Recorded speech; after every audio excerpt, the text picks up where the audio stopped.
Hello, and welcome back to another episode of Reverb. I am Melissa Jimenez, the General Manager of MusicTT, and if you're joining us for the very first time, welcome. We hope that you've had a chance to review the past Reverb episodes, and of course, in the comments, tell us what you think.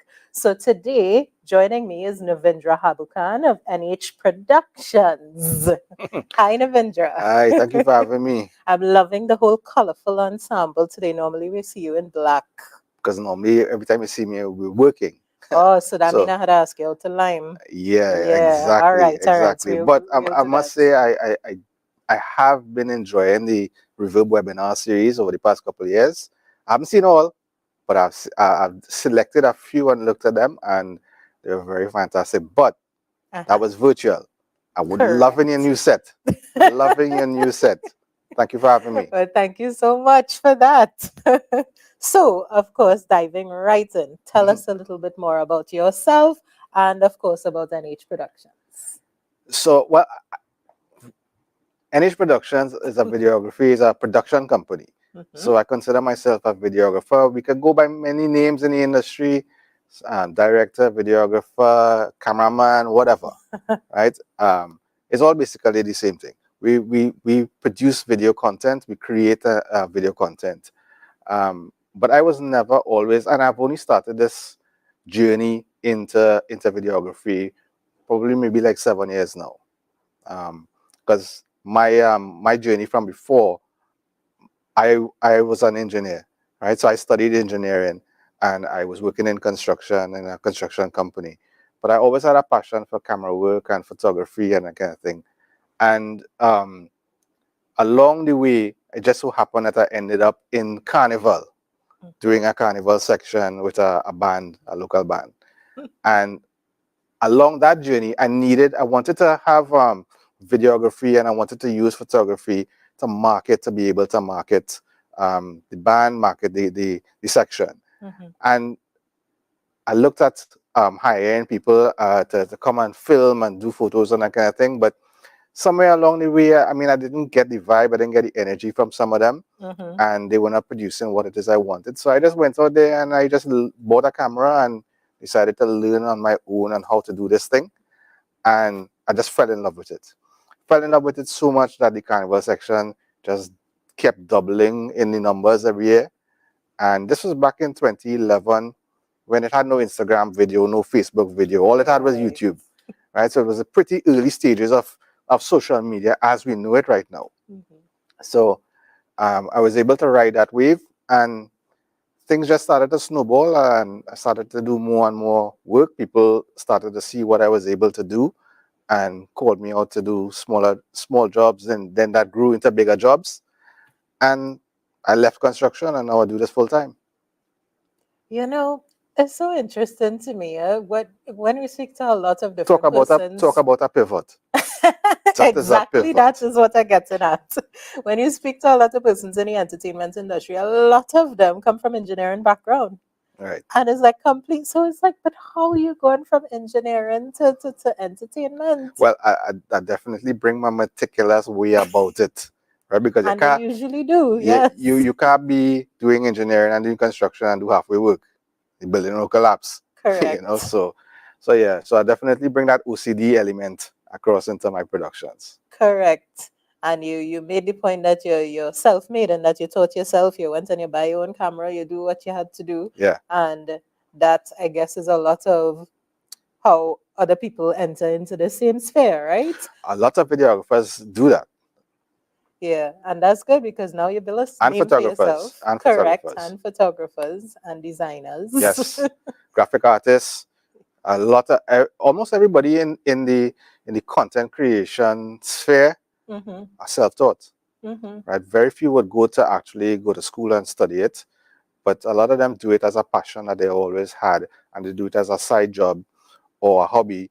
And for some of them, it ends up blossoming into a business. Right. Yeah. And then in your case, the business is doing well. yeah, it's doing well. I mean, I can't complain, but I love what I do. I definitely, I have to say, this is a form of passion in life, And this is something that I just love what I do. And that's the driving impetus right there. Once it is you love what you do and For you're sure. willing to always learn, For sure. that's a good marriage right there.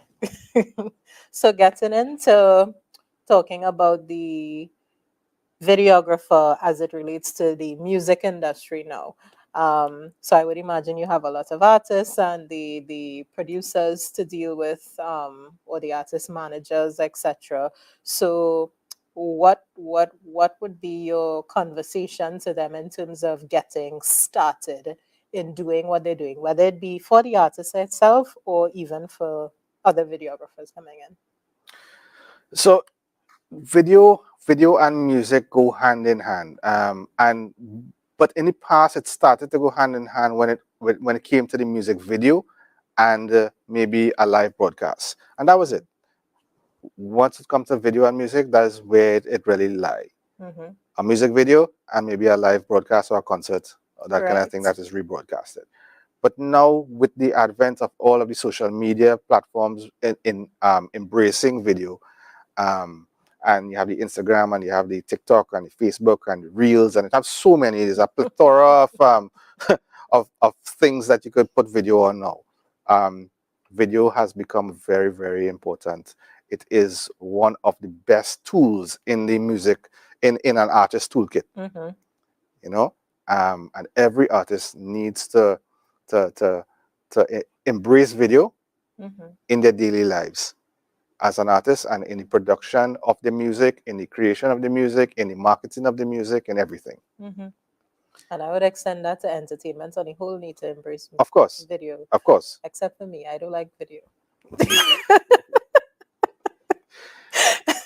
You just talk to my marketing team. They always behind me. Melissa, we need to see you on camera more. I was like, oh, I know, and they're very right about that. They're very, listen, very you're not right about supposed. that. You're not here to endorse what they're saying, okay? I feel I have a few tips for you, but I'll give you that a little later. All right, I'll take that. I have my iPad, so I'll take notes.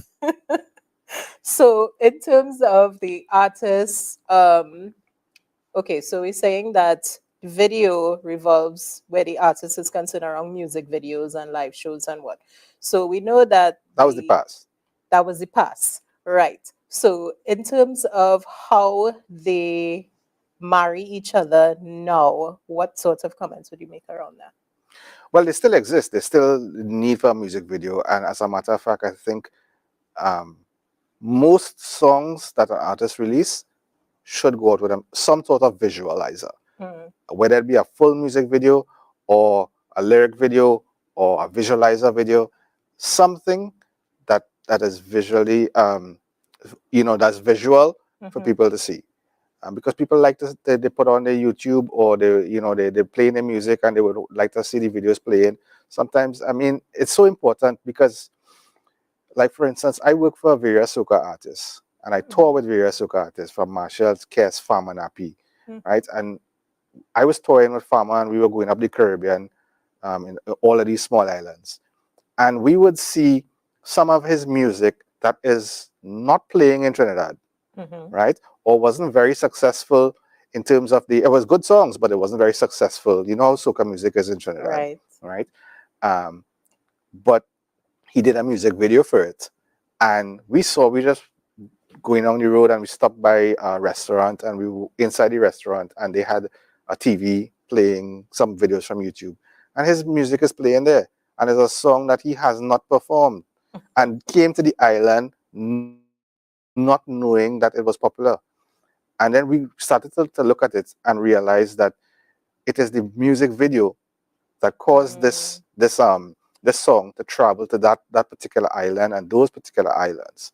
And we said, listen, for most of his music, we are going to put out a music video for it because it mhm. is very important. And that was like about 4 or 5 years ago. Um, so my message to the young artists is wherever possible, spend your money, spend your time, and put out a music video.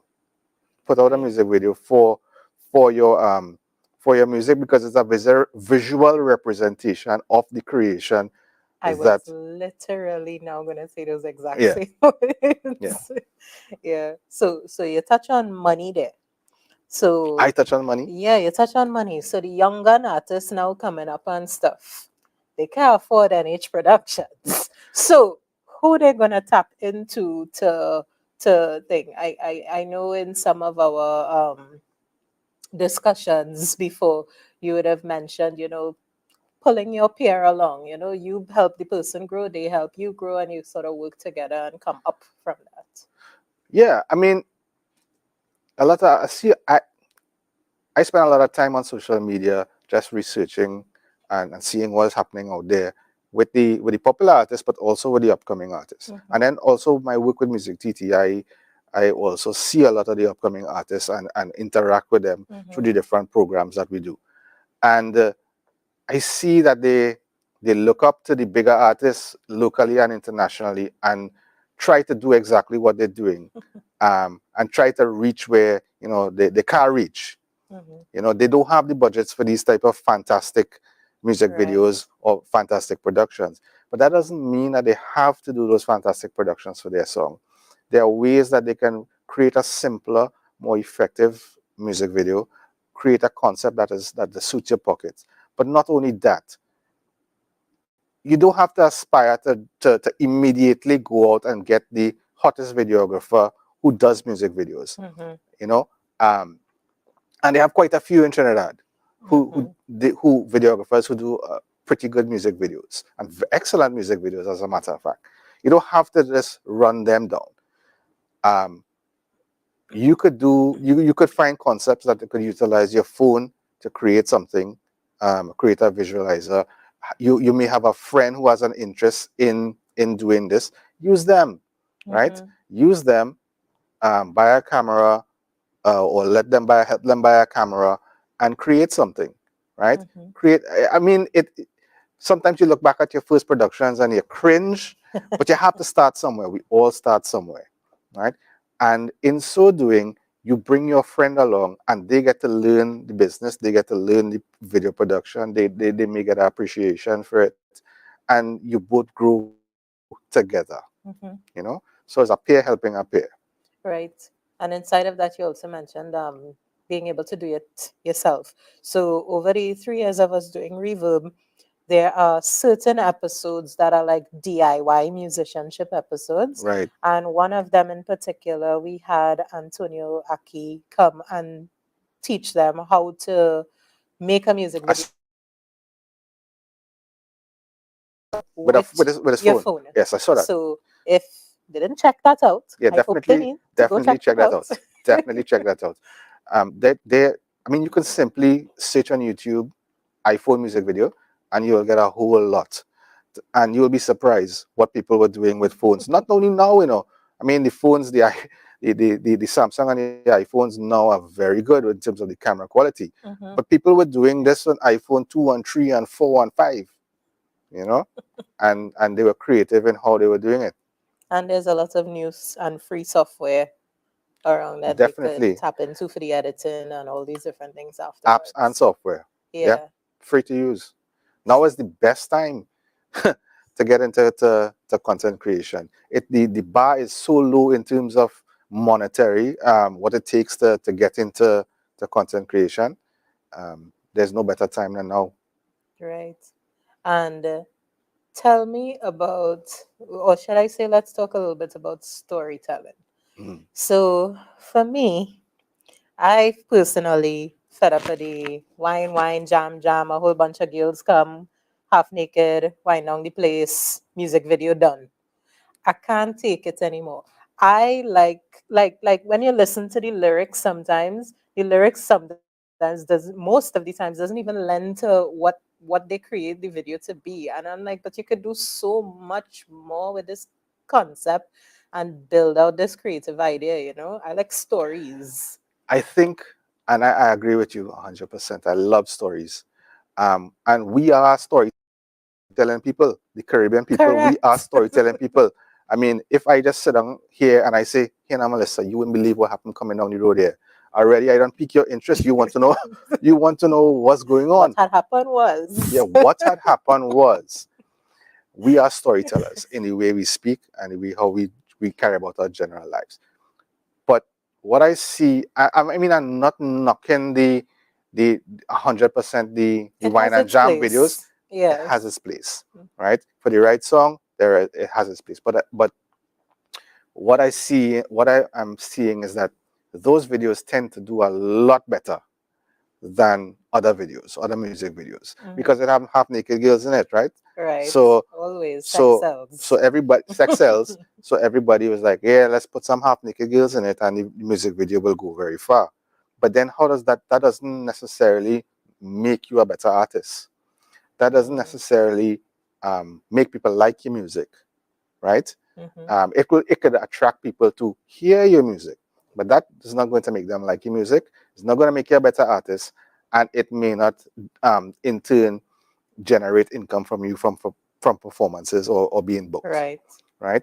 So, but then again, the question is, how do you now write a song about wine and jam and party and that kind of thing, and then translate that into, if it's only about that, if your lyrics are very shallow and only about that, then there's only one way to go. So it stems, you have to take a step back now and choose the songs with the proper lyrics to be able to then now pull a story from it, Right. right?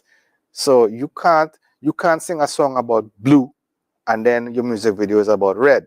It don't make sense, you know.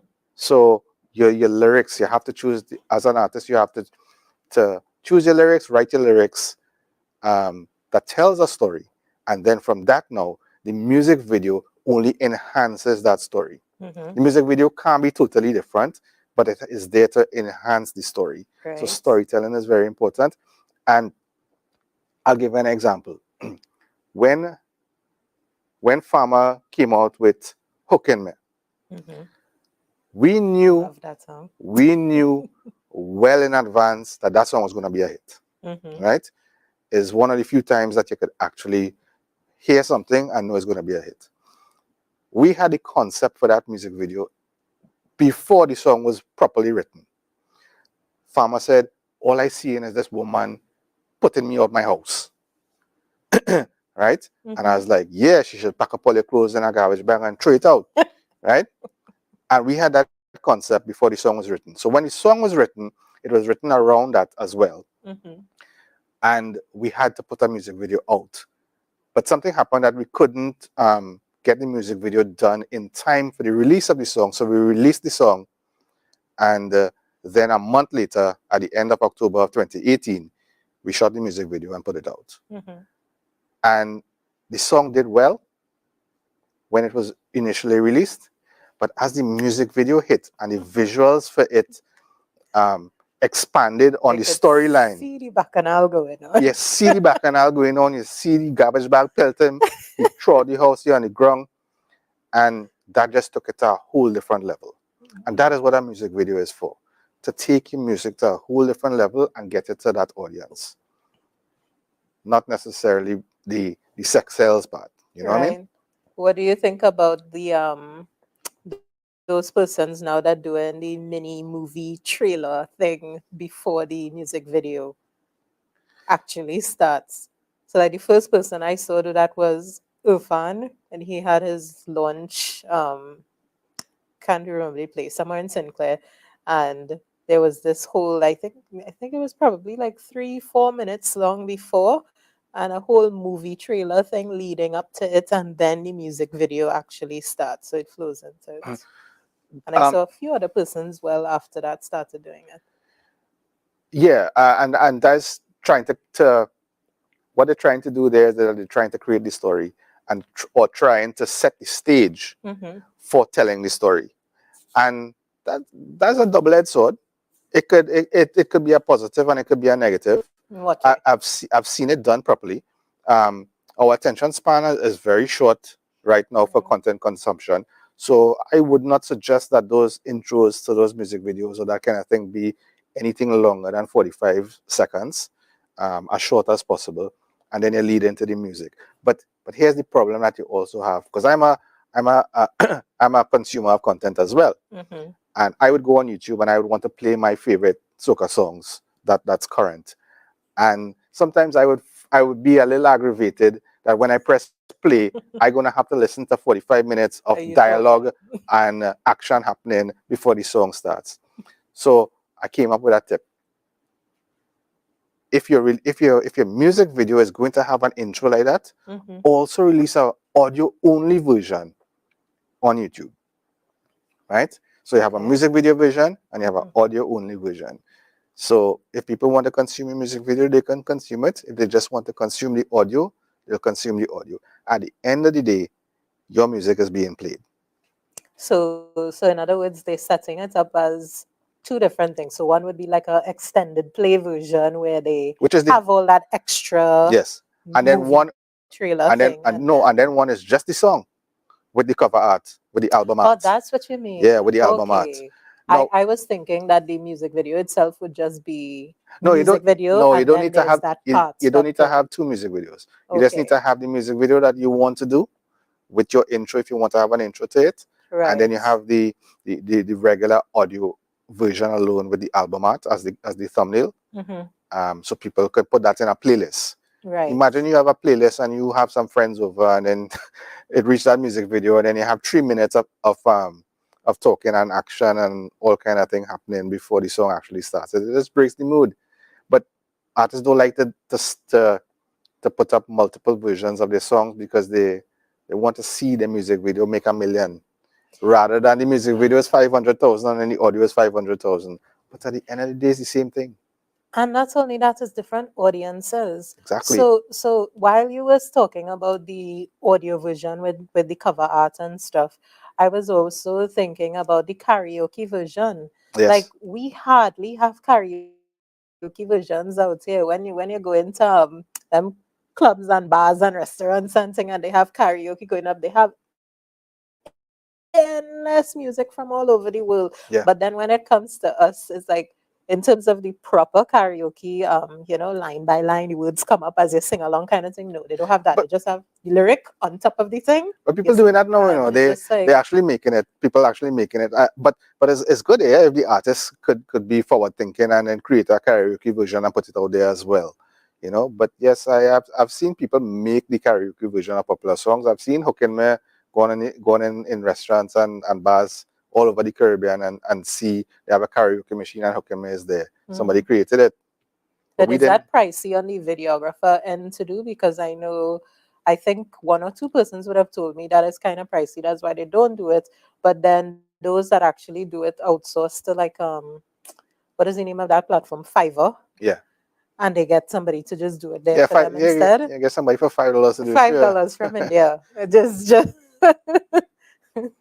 Yeah. So and that goes back there. You don't always have to always as an upcoming artist. You're struggling and you don't have the money available. There are so many options for you to be able to get your content listen created. on Fiverr to save lives. I Yeah. cannot tell you how much projects I do personally at Fiverr. Yeah. So leading into the marketing part, so we have all the different nitty gritty laid up already in terms of how we engage the videographers, about the storytelling and all of that. So we have this great content. How are we distributing that and getting that out there now?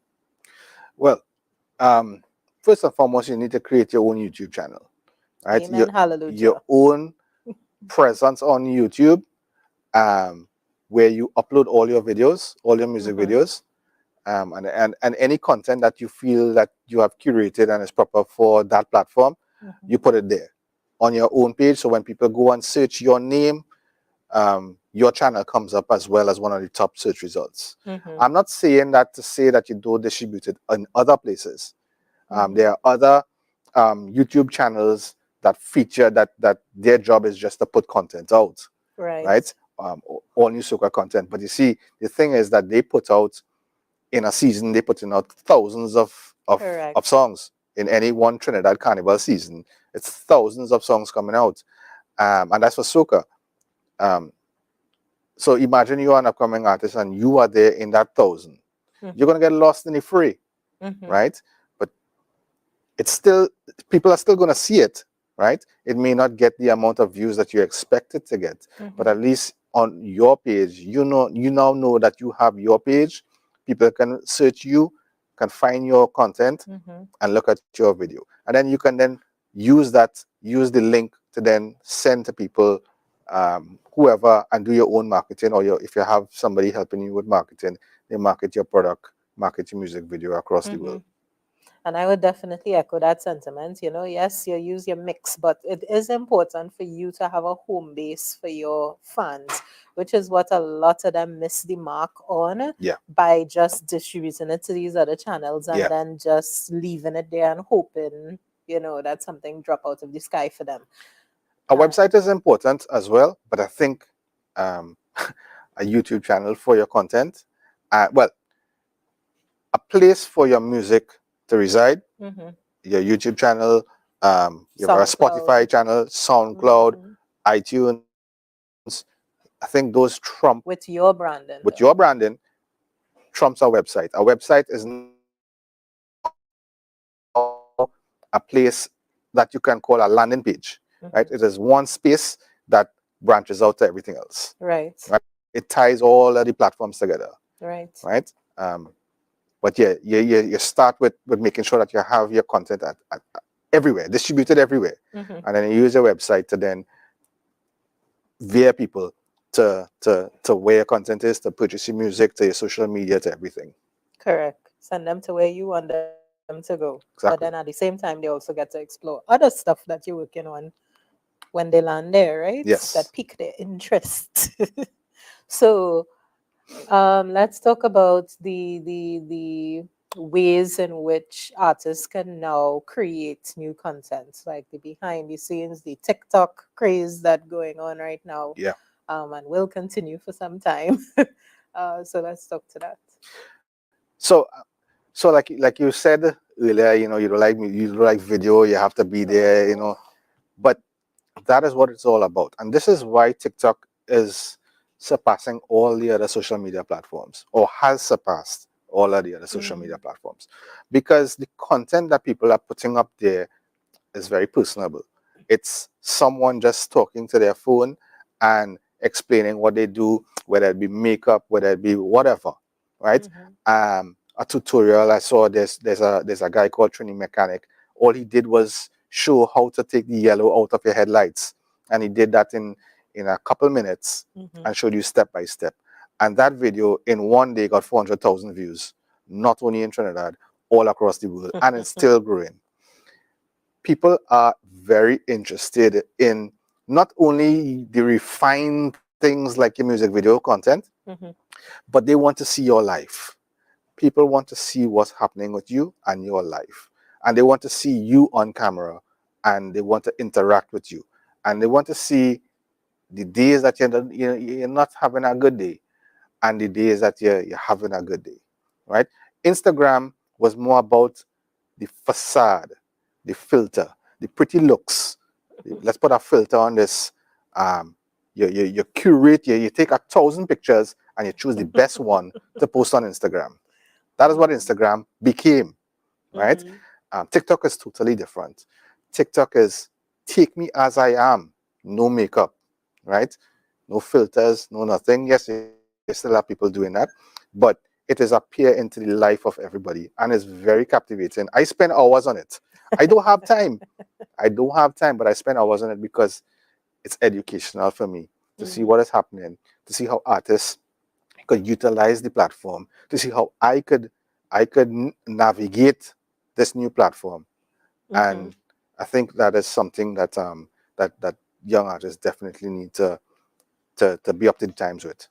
So what are some of the content type things that you would say they could possibly put up? First of all, you need to introduce yourself. You need to tell the world who you are, right? That's something that I keep forgetting to do at the start of every Reverb episode. Yep. Right. People want to know who you are, and when you tell people who you are and you be honest with them, they create a bond is started to create it. Is to create there, right? So that's one of the most important things. And next thing is tell the audience what you do and show them how you do it, right? Like, for instance, you're going in the studio, take them on a little tour, right? Show them what you're doing, give them a little behind the scenes of the production of your song. Don't keep it a big secret. Why are you keeping it a secret for? Everybody like to keep it a secret and then drop the song, you know? That could work for certain things. Your Beyonce, that could work for Beyonce, right? But let people be invested in your journey, right? You are a young artist, you're growing, you're starting from the ground and working your way up. Build your fan base along the way. You're not going to get a ready-made fan base. You're going to have to build them along the way. And once you engage with them on a platform or any social media platform and you engage with them, you're going to get fans for life because they always want to know what you're doing next. Once they're interested in you, they always want to know what you're going to do next. When is the next time you're going to drop a song? Are you in studio? What are you doing? You know, where are you performing? You know, that kind of thing. And that is very, very important, creating that behind the scenes content. And you have the tools already. You have a phone, and the phone has all of the free apps available to be able to do it. Let's not look at trying to for it to be totally polished. Put it out there now. And so what would happen then for those, or what could possibly happen with those artists that are a little more introverted? So, you know, those that like to be in a little shell and they'll do their songwriting but for some reason, when they reach any stage, it's a totally different personality. You would never think there's introverts. Listen, I have seen people who on social media are just extravagant and they're all boisterous and loud. And then when you see them in person, It's the they're quiet opposite. and they're the opposite because they are there by themselves in their little space where they're comfortable, right? Just talking to a phone. So they're not seeing the eyes looking in at them. And once you start to think about it like that, right? You'll be able to be. I'm an introvert. You wouldn't think that, but I have to get up in the morning and know that I have a job, and I have to convince myself, all right, we're going out there, right? I have to tell myself, okay, we're going out there, and I will go out there and I will be as extroverted as I could possibly be. And then go home and hibernate. But as soon as the job done, I am back in my hole, hibernating. Yep. Right? Give me a chance. I am not coming out. Yep. Right? So the curfew wasn't that bad for me. It could have been 12 o'clock, not 10 o'clock. Oh no. Well, that's funny because I am an introvert, but I can't like I need to get out of the house. The curfew was driving me mad. Right. It was driving me mad. Like I, even if it means jump in my car and just go and make a block around somewhere to see human life and then come back in the house, I'm fine with that. Right. So it worked and it didn't work sometimes. Yeah. So so in terms of linking now the marketing aspect to sponsorship and to deals and that sort of stuff, should they go about that leg of the Right. So again, I've seen the young artists immediately come out and they jump at all the big brands. They want all the big phone companies and rum companies and all of these companies. They want to just send everybody a letter. But remember, these companies getting not only your letter, they're getting another 1,000 letters from everybody else. Right? So what makes you different? You're going to be at the bottom of the pile. And that's just the reality of it. Nothing is wrong with trying to go out to these big companies, but start with the smaller companies as well. There are a lot of people who you know who have a little food stall, a food cart, doing mom and pop shops, your corner grocery,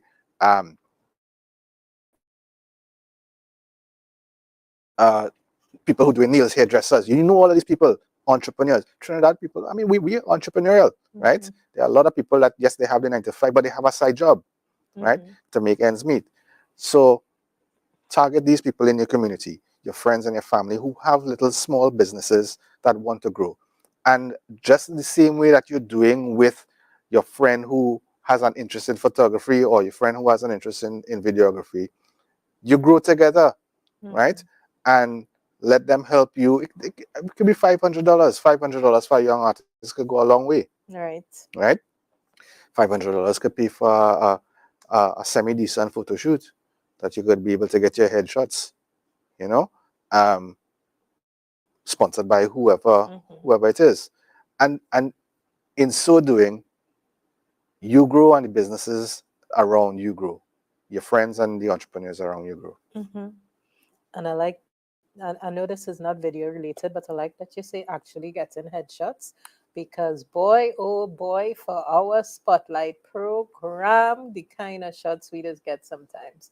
And then you see people with the selfie in the bathroom. And mind you, this is not only from artists. These are from the professionals that Uh, are coming to speak in the capacity of a So, professional. so you're now going on the So, road of a pet peeve I have. I love the fact that it is so convenient for us to have a singular device like a phone. But the phone is not the best device, right? It may be the best device for making a telephone call, but it's not the best camera. It's not the best microphone. It's not the best anything. It's just average when it comes to everything, right? But what makes it popular is that it's one device.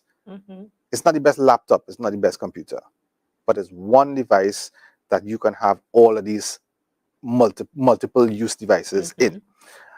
So yes, the best thing to have is your phone, right? When in a situation you have to take a photo, yes, you use your phone. But the problem is that not everybody knows how to take a proper photo. Not everybody knows how to stand with the light. Everybody want to stand in the shade, that kind of thing. So you tend to get 9 out of 10 times the photos that people take are horrible. And this whole phone generation, the smartphone generation that has been going on for maybe the past 10 years or more, 15 years, everybody, the majority of videos and photos that they have of themselves, their family, and their kids are phone photos, low quality phone photos. And that's just terrible. That is just terrible. I made sure that when my son was growing up, I had proper photos. I had a camera. I bought, even right. before I was in videography, I bought a little digital camera and I would use that and take proper photos of him as a little baby growing up. So, in other words, invest in actually taking the professional shots Yes, and not try to yes, be the phone is not a doing it substitute. yourself all The the time. phone is not a substitute for a professional shot, right? Nobody telling you you need to go and hire, again, nobody telling you you need to go and hire the best of the best of the best, right? There are other people in for different, for anything, there's a bracket, a price bracket that could suit your pocket, right? It's not just photography and videography, in anything, right? You don't have to go and buy a car that's $1 million. The cars for smaller money, right? Correct. So work within your bracket and then build yourself up from there, you know? Exactly that. So looking forward now, we have pivoted now through this pandemic, which is still very much in our faces. People talking about, oh, they thought it was here to stay for only, 2, 3 months. Nah, I go over 2 years plus we in it. Yeah. So, what did that mean? Like, what are some of the changes that happened in the digital space and of course, what was its impact on the Caribbean or Trinidad and Tobago sphere? So for me, working heavily in entertainment with the soca artists, I was in a kind of predicament in 2019 where, as I say, I was working with Farmer, I was working with Kess, and I was working with Marshall. And all three had hits the same year. So I didn't know where I was going or I was coming, right? Farmer had hooked me, Marshall was there with family, and Kess had Savannah Grass. So we're talking about hundreds of shows for the year. I traveled to over 30 or 40 countries in 2019. I was hardly ever home. Hardly ever home. At time we did 12 shows in 14 days in 9 countries. Yeah. And even me saying it, I can't even believe that I did it. Right? It was just sheer willpower, and that was the life. That was how we were rolling well into 2020 Carnival, where we did over maybe like 40 or 50 shows for 2020 Carnival. But then the pandemic hit, and then everything just stopped. Right. But before it stopped, I just keep saying, "Gosh, I need a break. I need a break because we're running this thing too hard, right? And I'm gonna burn out." And then the pandemic hit, and I was like, I didn't ask for this kind of break. I didn't ask for, I didn't ask for this kind of break. That's why when you're asking gods for things, you need to be specific. Yeah, yeah. And the same thing, I was talking to the Dslr the other day. She was on a show that I do, Penny on Point, and she said the same thing. She said she asked for a break, and she didn't expect that. But so then March, April, and May were like the quiet months in the pandemic, where everybody was confused as to what's happening, what we're gonna do, and you saw everybody now starting to leverage social media and the live streams, the Instagrams, and the different platforms to be able to reach their fans, and that was fantastic. That was really really enjoyable to see that. However, what we looked at was that could have only take us so far, right? The quality wasn't good in terms of the imagery. The audio was terrible. As an artist, you want to have the best quality audio. You don't want to be singing through a microphone, going through a phone, going through streaming and coming out on a phone on the other side, and it's terrible quality, you know. And not everybody was just using their phones to be able to live stream. But we thought about it and we was like, listen, we need to up this a little bit and make the production quality a little better. And at the same time, Kes was Kes was home. The whole band was home. The first time in maybe a decade that they're spending so much time at home. And they were like, they're going to create this whole live album. And they asked me to come and do some behind the scenes of this live album. And I was there just in the studio with them doing live behind the scenes. And they got the opportunity to do this virtual concert, for Brooklyn, a Brooklyn festival, right? I can't remember the name of it right now. And they approached me and asked me if I could film it. And I thought about it and I was like, yes, I want to do this. And I want to do it properly. I'm going to invest my time and we're going to do this properly. And we're going to do a proper, not live, but pre-recorded, a proper pre-recorded show. It's only 15 minutes. It's only 15 or 20 minutes that they were contracted to do. So we said we're going to record the audio properly and we're going to mix and master it and we're going to film it properly and edit it properly and put it out there for the world. And we did that and we put it out there and it got rave reviews. And we was like, everybody was like, this thing looks so good, you know, because they're coming from watching Instagram live. Right? And then they're seeing a proper production put out there. Cast the band on North Deck in the lush vegetation of the northern range of Trinidad, perform for the world, right? And that went out on a world showcase. And we looked at it and it was like, okay, this is the way we have to go. We have to find a hybrid way to be able to reach the fans for the artists. And it can't be just on your cell phone anymore. And that's what we did. And then from that blossomed the idea for We Home. Because We Home, where again, we created a set, we created the environment, and made that production and then put it out there. And then it just started to snowball after that. Where We Home 1, We Home 2 for Christmas. And then we did Nadia Batson's art form. And then a lot of other people started to do their own. Irfan did his own, which I found was pretty well done. He kept it very short, very tight. I think it was like 45 minutes.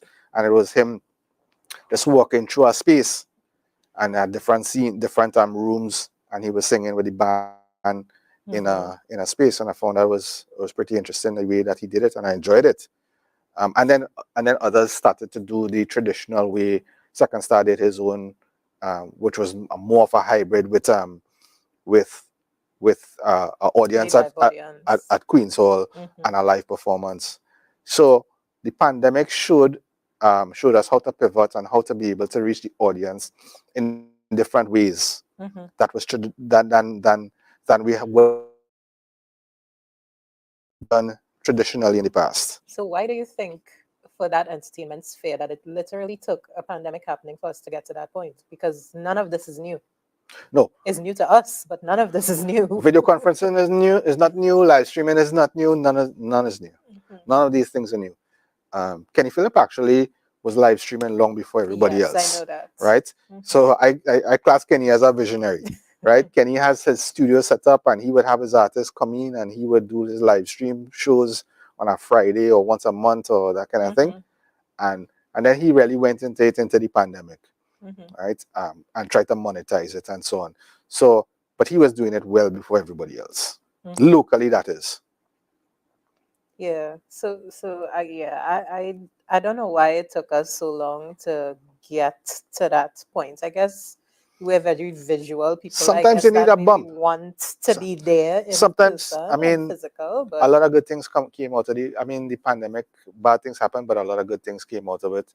It opened up everyone's eyes to the future and a wider possibility, Mhm. and gave not only the individuals and the entertainers, but also the government too, gave them a little bump, a little Mhm. nudge into, hey, the digital world is is the future, Mhm. right? You need to digitize, you need to Well, transform, you need to do I'm everything. gonna brush my shoulder there because MusicTT was always digitally savvy. Yes, So, yes. so when this pandemic hit me, it's like, You was all ready to right, rock and roll, all you play catch up. ready to rock and roll for sure, for sure. And even when you talk about Kevin being future minded and visionary and whatnot, so there was I can't remember which one of these K-pop bands it was. My sister is a K-pop fanatic, so I just happened to see this video, and they had a concert which they had it hybrid live stream and some audience and whatnot, and they had avatars. Hmm. When I say avatars, I mean like holographic Yeah, avatars on the stage dancing. So they were like these giant, let's say 8 foot, 9 foot avatars of them on the stage dancing. They were nowhere on the stage yet.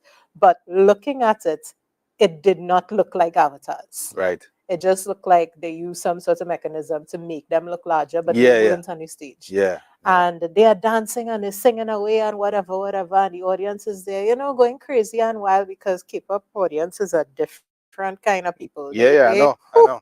their fanaticism is on a different level. And then eventually you just saw like the images just get smaller and smaller and smaller, and then out came the actual band to like fit into the image as it got smaller. So it's like the image shrunk to meet them. And I was like, hey, hey, when we doing that? It's Yeah, like, when we exactly. doing That's that? amazing. And you see how good you tell the story. Yes, I tell you, storytelling, storytelling. Yeah, so that's the kind of things I want to see. And you see this NFT space that we in right now is like, okay, what was happening there, Yeah, we definitely need to explore and look at it. I saw somebody say something the other day that again on TikTok, it's not just stupid videos, it's entertaining, is educational as well. A guy said, imagine if in like 1990 or 1992 or something, somebody came to you and said, hey, $50,000, you could buy a piece of the internet. It's going to be the future. Billions of people are going to be on it. And he was like, nah, that's something like a pipe dream. Well, the same thing could be, I'm not saying, I mean, it could be um, NFTs, could be Mm-hmm. Bitcoin, could be all of those cryptocurrencies. It Mm-hmm. could be, but we don't know. Again, so do your research and figure out if it's good for you, if it could work for you. Mm-hmm. I myself, I'm not too versed. I can't speak too much about it, Mm-hmm. but I am starting to do my research. Mm-hmm. And that's the most important part because I can't speak fluidly about it. And I knew about NFTs since last year and briefly read up on it then. But it's only now as it actually started taking off and taking over a lot of different spaces. I was like, okay, Melissa, you really have to now start going and dive back into some of that reading. The Yeah. mistake I do was on Instagram the other day, follow one NFT page. Listen, you know that little message request hidden inbox in Instagram? Mhm. I cannot tell you how many NFT pages ask me to follow them in one day. Wow. It is ridiculous and always trying to get me to buy new NFTs now. I was like, oh my God, be Jesus. But the information is still something to wrap my head around because I'm not that technical in Yeah. that techie side of things.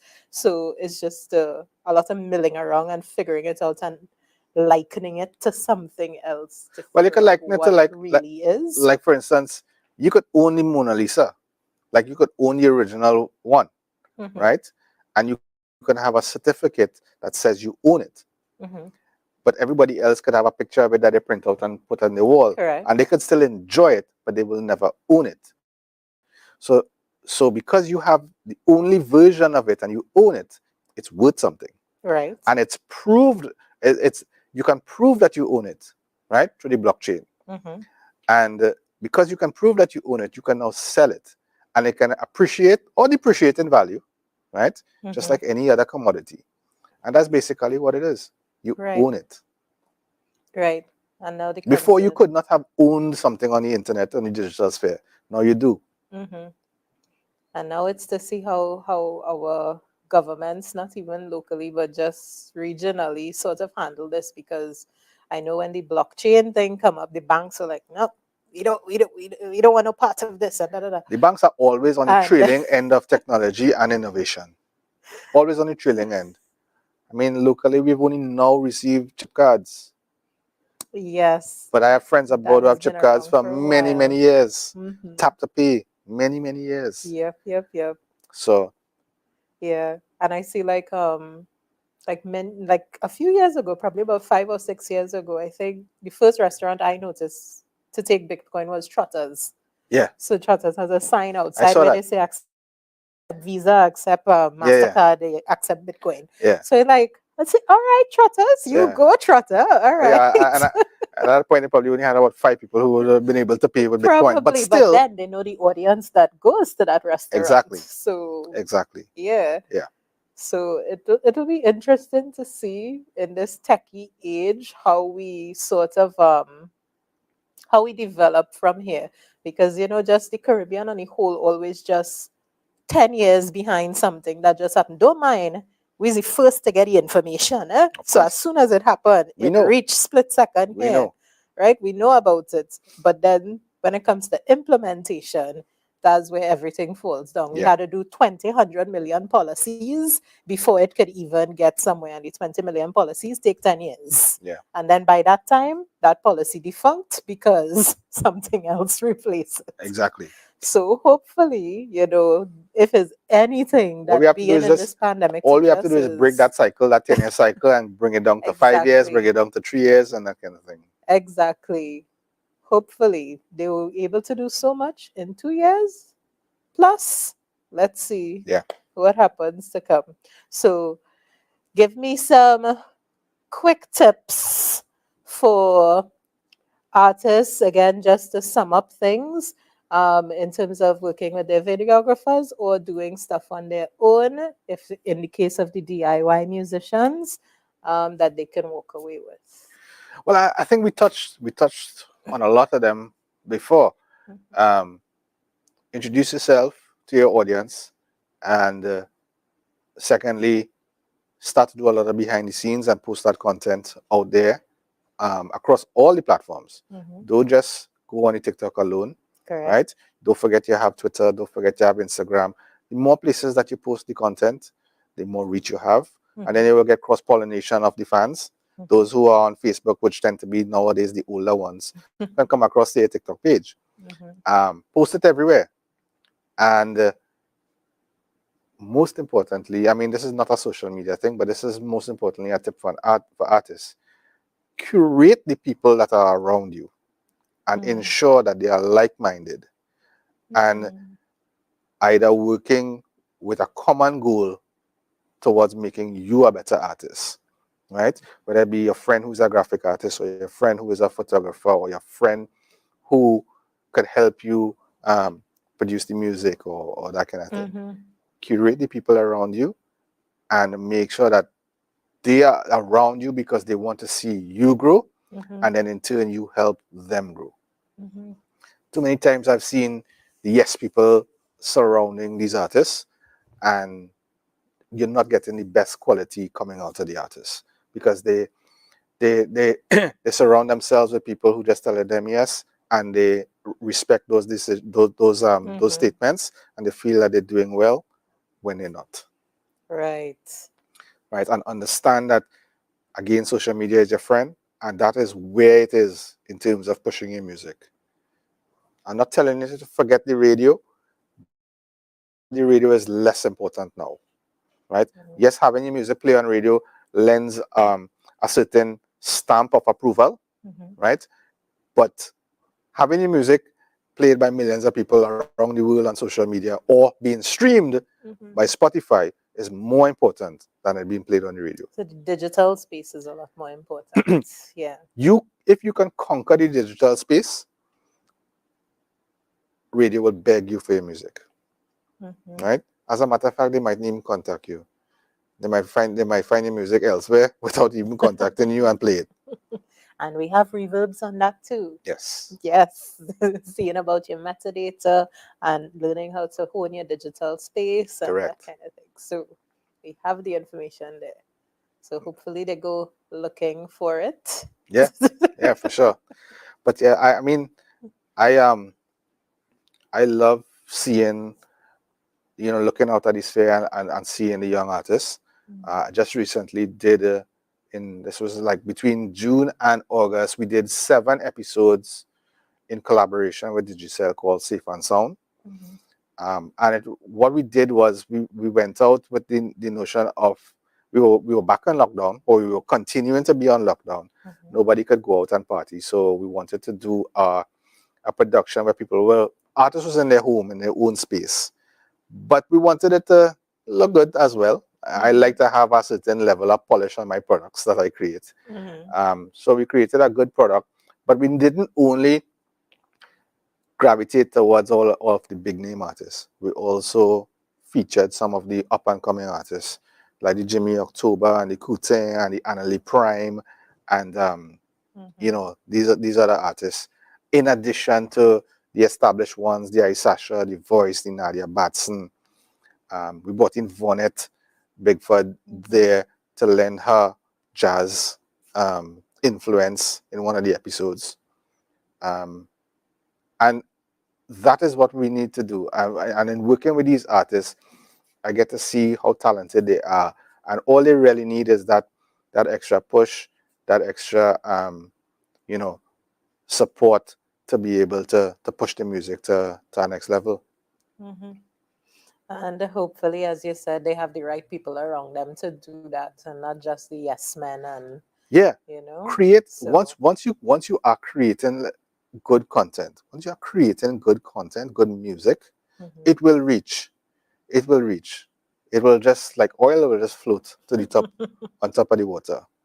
And who need to see it will see it. Exactly. And then in that same series, we had David Rudder. David Rudder was the anchor for the whole thing. He was the living legend that anchored that whole 7 series program. But like Annalie came across my radar earlier this year, and I was like, when the opportunity came to do this, I was like, yeah, we need to have Annalie on the show. She's doing such a fantastic job. But then again, working with MusicTT and the Spotlight showcases over the years, I get to see a lot of the other artists, upcoming artists, and it's not only soca, right? They're singing gospel, they're singing pop, they're singing whatever, all different types of genre music. It's not just soca. Yep. Trinidad has a lot of different genres and types of music coming out, and hopefully our people continue to flourish that way. I know this time has been pretty hard for them. So It has, but yeah, we are musical people, right? Music is in our blood. correct. You know, we all have it. Correct. So in closing, you want to give them your handles for NH Productions? Oh, it's very simple. On social media across all platforms, it's NH Productions TT everywhere. Facebook, YouTube, Instagram, Twitter, TikTok, everywhere. Right. So like, follow, and subscribe, whichever one is applicable. So thank you so much, Navindra, Thank you, for Melissa, for having agreeing me. to do this. Yes. Yes, it's so refreshing. A little scary, but a little refreshing to be in front of the camera. For a change. I spend most of my time behind the camera. Well, we're happy to be the one to put you behind, in front of the camera. Thank you. So thank you so much. Yes.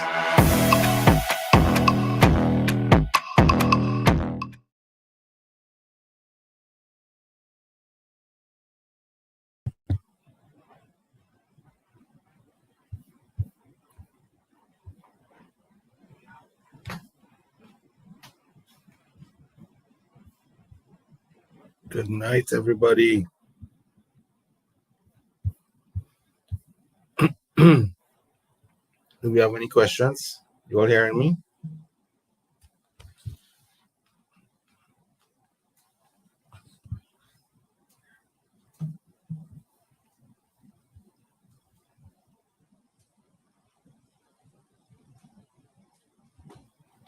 What software programs should I look out for?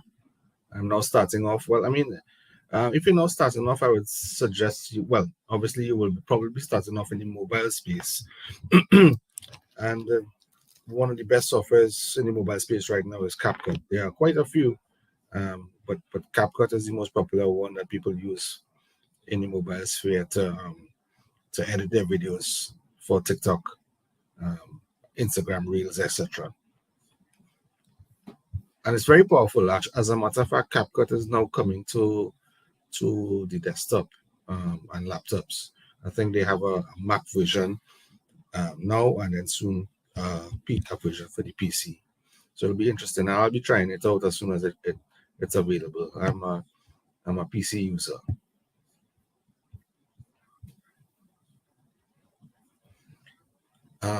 Mate, what would you recommend as a good all-in-one DSLR for video and photos? Well, DSLR it's really going on the for new entry camera. We're talking mirrorless cameras now because they're moving away from DSLRs. So I would say a Sony A7 III, which is an older model, but there's the A7 IV as well. It's very good at photos and it's pretty good at video. I think that I would definitely recommend that camera as an entry level. And the price is not that very entry level, but you don't want to buy something. When it comes to cameras, you don't want to buy something that you're going to outgrow in 2 days or 2 months. It makes no sense investing 5, 6, 700 US on a camera that you're going to outgrow in 2 months. Because what happens is when you start using a camera, your skill level grows exponentially at first. So you're going to outgrow it very fast. So you need a camera that is intermediate to advanced so that it can last you a few years.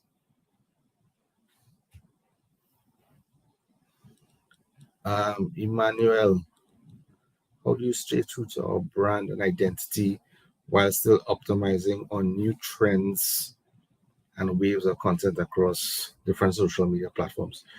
Just be yourself. Be yourself. That is wherever you try to sell yourself or showcase yourself, no matter if it's a new platform that comes up tomorrow or one that was there for years. Always be yourself, show your true identity. That's what the fans looking for. And once you continue to gain your fans, just as I say, keep being yourself.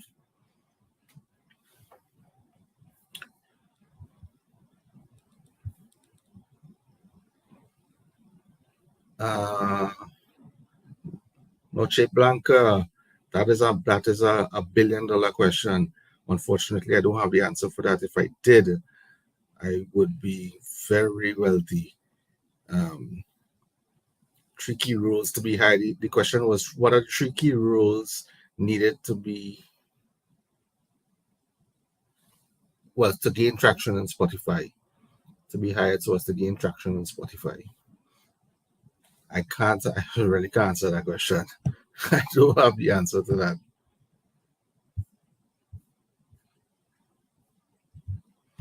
What are the most common mistakes artists make when starting off with music videos? Trying to do too much is one end of the spectrum. The other end of the spectrum is not doing enough, putting out something that they didn't think about properly. Which trying to, I mean, the end of the spectrum of trying to do too much can actually work, but the one where they didn't think it through, they didn't think about a proper concept, and they just try to slap something together just to have a visual for the music. That is something that could be to the detriment of your song and even of your career. People won't take it seriously.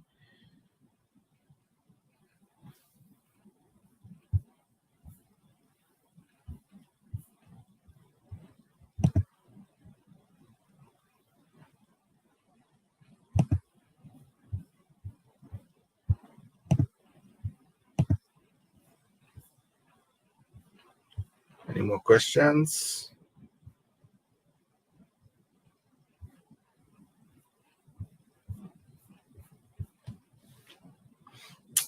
I have had a hard time figuring out how much content to share with fans.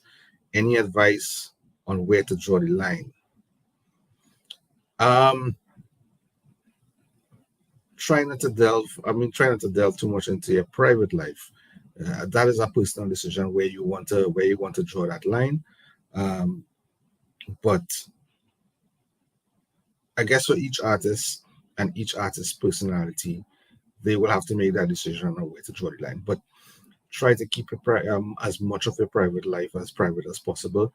You want to really show the journey of you as an artist, doing things in terms of creation of the music, writing, things that inspire you, little snippets into your life. It's a small window into your life, not a big open doorway.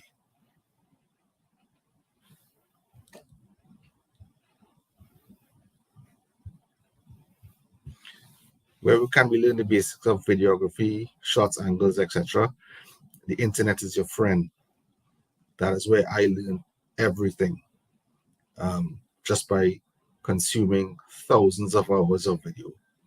I mean, it's with everyone using their phones right now for so many years, everyone has a certain level of experience in taking a photo and taking a video.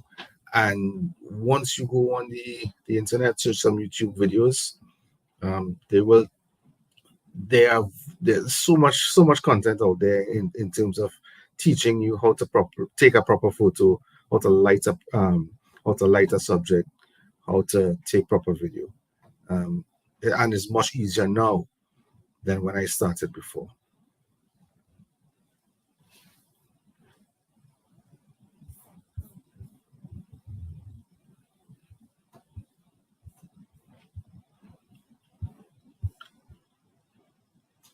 How do you build your clientele from scratch?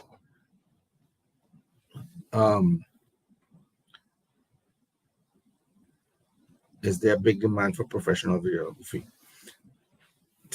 Well, there is a huge demand for professional videographers out there. I met with a client today, and they said while there are many videographers in the market, they find that a lot of them need to be more professional.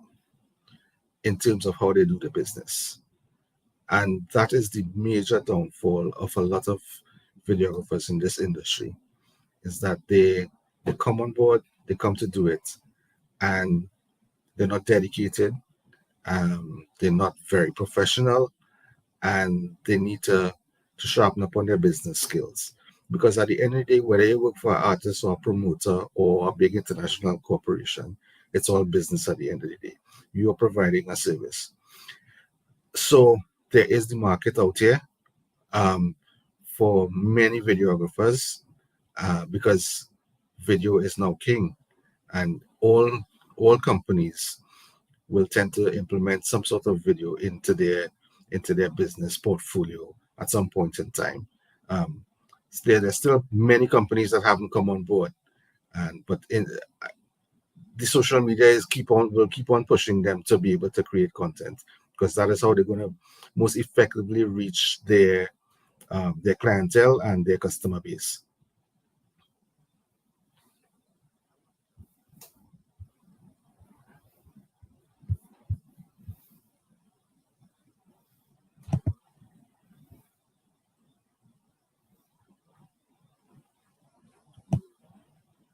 Noche Blanca, where can I get good vetted and local videographer photography talent to form part of my team?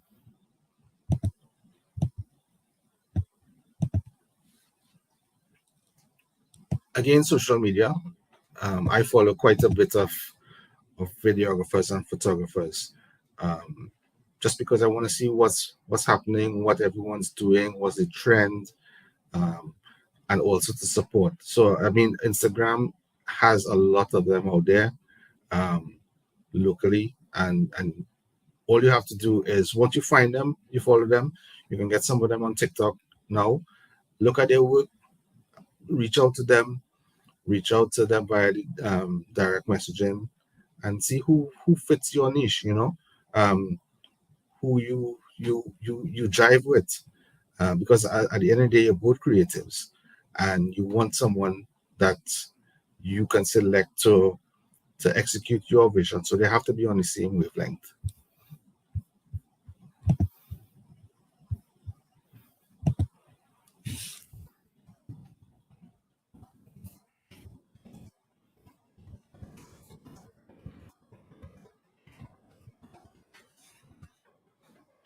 What common mistake should I avoid when using a phone as my selected device? Lighting. Lighting is the most lighting is the biggest problem when it comes to mobile devices. Mobile devices can't handle harsh backlight.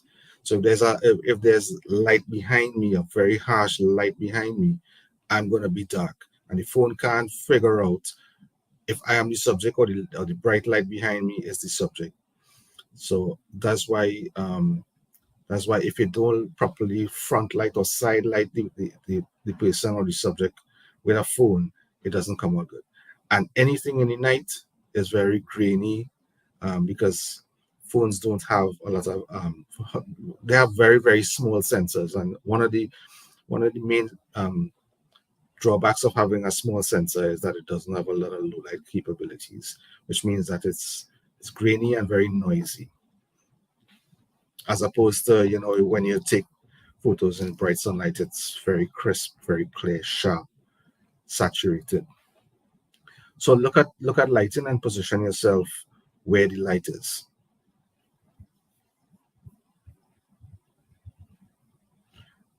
What lighting equipment should I look to purchase as I'm now starting off? Anything along the lines of LED lighting, whether it be a ring light. I mean, a ring light is fine, but it can be any type of LED lighting. Lighting, as a matter of fact, has dropped significantly in pricing over the past 10 years. Previous to that, there was nothing like LED lighting in the digital videography and photography sphere. Everything was all tungsten lighting, hot lighting, which was very, very expensive. The cost of entry for lighting and doing video was very high, and it has significantly declined. So now that almost anyone could afford to go and purchase a set of entry-level lights. You could get lights for starting from 10 US up, to a set of very professional lights for like 3, 4, 500 US. So I mean, it all depends on what your budget is and how long you think you want to be in the business for. If it's something temporary, or you just want to invest in the future of of doing this as a profession.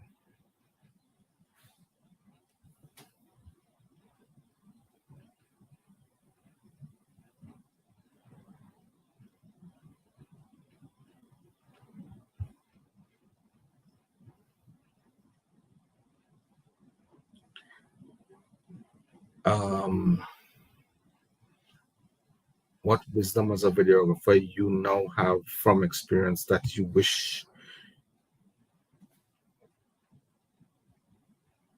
you didn't have to learn from the hard way?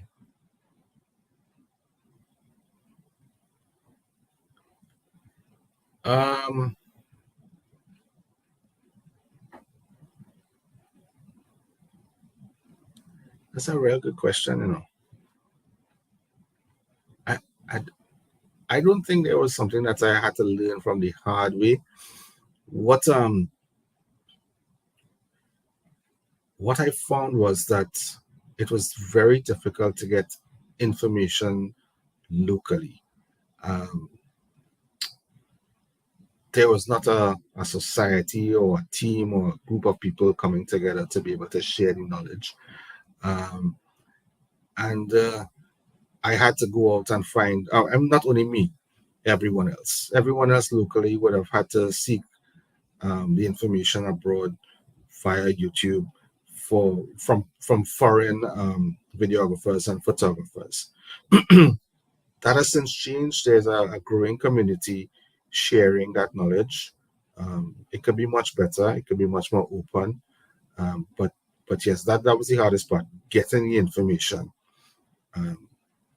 So I had to go seek it abroad on the internet.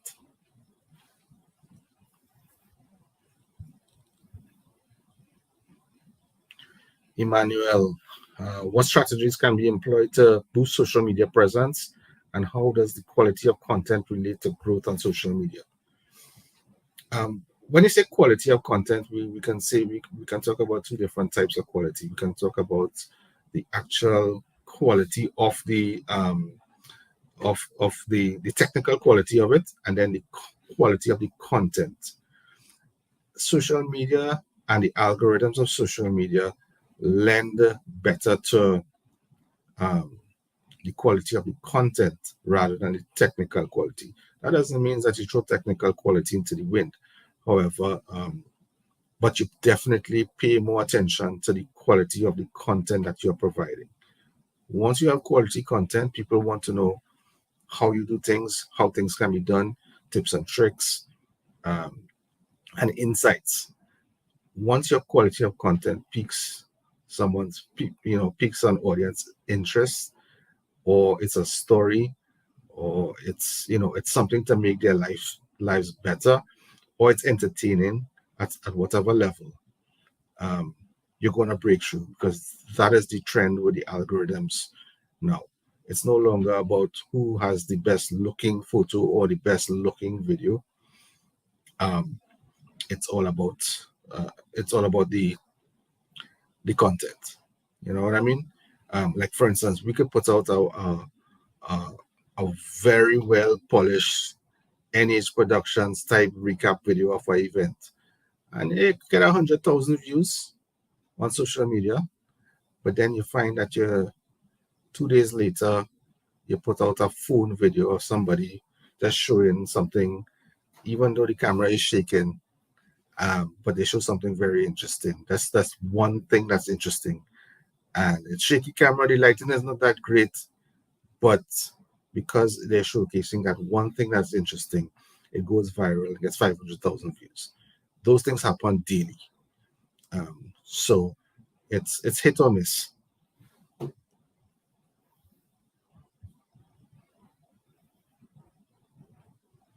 Any tips to avoiding video content burnout? IG Reels, TikTok, etc. Yeah, it's very, it's very, very difficult. I mean, even me myself, I try to keep up with social media and post my content, my created content all over. Because I have a YouTube page, I have Twitter, I have Instagram, I have Facebook, I have TikTok, and it's very challenging to be able to do that. So much so that I have a backlog of a few hundred videos that I have to post on my YouTube page from the past 18 months. I mean, for the I'm a production, I run a production company, so I will have a lot of content. I'm creating content daily. But for the individual, what I suggest, I mean, the thing about it is that you try to create one piece of good content a week, at least, but create it in such a way that you can create versions of it for each of the platforms. So it's not that you're creating different things for different platforms. You're creating one piece of content, which could be a longer form video for YouTube. You take that and then you cut out snippets of it and post that on TikTok, or post that on Instagram, or post that on Facebook. And then also, while you were creating that content, you do some behind the scenes of how you were creating it. Talking about any type of tips or tricks to create what you're doing or show what you're doing, and then you post that on TikTok. So you're just taking one piece of content that you're creating for the week, and then you're multi-purposing it across all social media platforms. And that way, you can avoid burnout. Don't try to post every day. If you try to post every day, you're definitely going to get burnt out.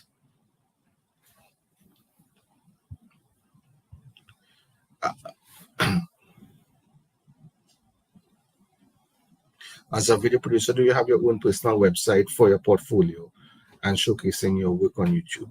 Or is YouTube enough? That is a question that I keep asking myself all the time. I have literally thousands of videos that I've produced over the years. We do between 150 to 200 projects a year, yielding 300 to 500 videos from those projects every year. There's no way you can put that on a website. Absolutely no way. And even if I try to take the best of the best of the best of what I do from each year, it's still going to be maybe 50 to 100 videos.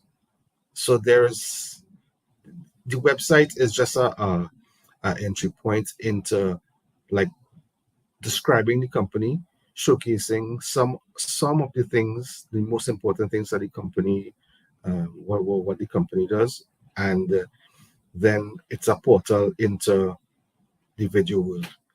But YouTube is where I put most of my created content, and it's categorized in categories where it's entertainment, it's live entertainment, it's corporate, non-profit.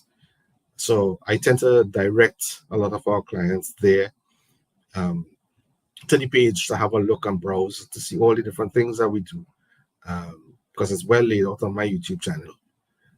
But before that, I would always know what type of video the client is looking for. So I would send them samples of those videos. And most of the times when clients come to me, they already did their research in understanding what we do and what we provide. Because that's how I try to run my business, from being able to have our name out there and do good work for everyone, so that one client tells the other client tells the other clients, and by word of mouth, that's how I get new clients. So they really don't have to go to our website to look and figure out who we are and if we are a good fit. When they come to me, they already know that we are a good fit.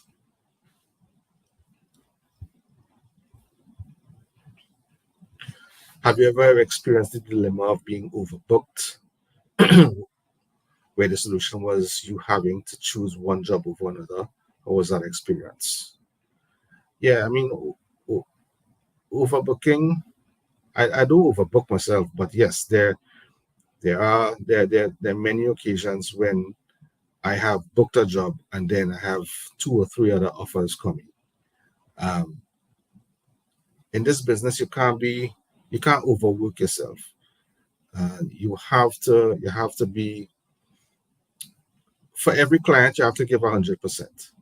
So you can't overbook yourself and overwork yourself and then shortchange the client, because it's going to show at the end of the day. It's going to show in your work. A client can tell when you didn't put in enough effort into it, and you could only scrape by that for a certain amount of time. So you just have to turn down the jobs. No, I mean, I have an extended team now, um, of great guys who could take on other roles for me, and we can do multiple jobs on the same day. I would choose the one that I feel needs my attention the most, and then I can delegate the other jobs to the other guys to get done. But at the end of the day, even though it's someone else going on to do the job, it still falls under our company, and I quality control everything to make sure that the edit is the way that I want it, because that's the way that the client would want it.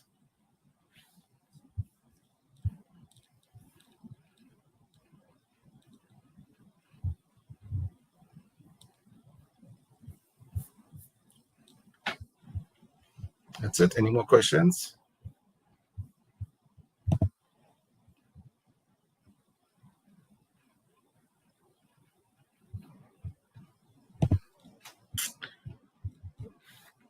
All right, so I think that's it.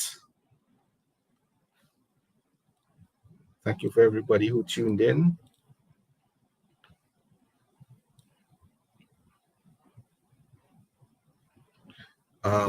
One last question. Are working with any local clients enough to maintain a production company?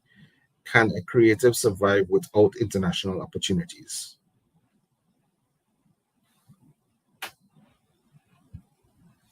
Yes. It all depends on what you term survival. I don't have any international. We don't have any international clients. All our clients are local. Even though we work internationally for local clients. That's local entertainers, local party promoters that have taken their business outside of Trinidad. But to say that we are working for companies that have been incorporated and originally from outside of Trinidad, no. And I'm doing pretty well with that. The thing about it is that you have to build your client base. You can't depend on just one client, 2 clients, 3 clients. Every year we try to bring in 3 or 4 new clients into the client database. And the key about it is to make sure that these clients are not one-off clients. You want repeat work from all of these clients. So you bring in a client and you want to make sure that they have 2 or 3 projects for the year. So now that you try to build your client base, you have 10, 15 clients, each one having 2 or 3 projects for the year, you automatically have 45 projects. So you have enough projects to do, enough work to be able to do 4 or 5 projects a month. So that's how you have to just keep building your client base, and then it becomes sustainable. But you keep adding new clients, because some of the older ones may drop out, may not, their business may change, may whatever it is, for whatever reason. So you're always looking to introduce new clients into your portfolio, so that you have that long-term sustainability without having to get international clients. And getting international clients is fine. As a videographer, that's a challenge because it involves a lot of travel. So you just have to know what are the demands of your local clients, and if you can also do international travel to support your international clients. Yeah, so I think that's it. Everybody have a good night, and thank you for joining my Reverb webinar. I hope you enjoyed it and was able to take away some piece of advice or some piece of inspiration towards your respective careers, whether you're a musician or a graphic artist or whatever. We all are creatives. And yeah, so let's build a community and create good things.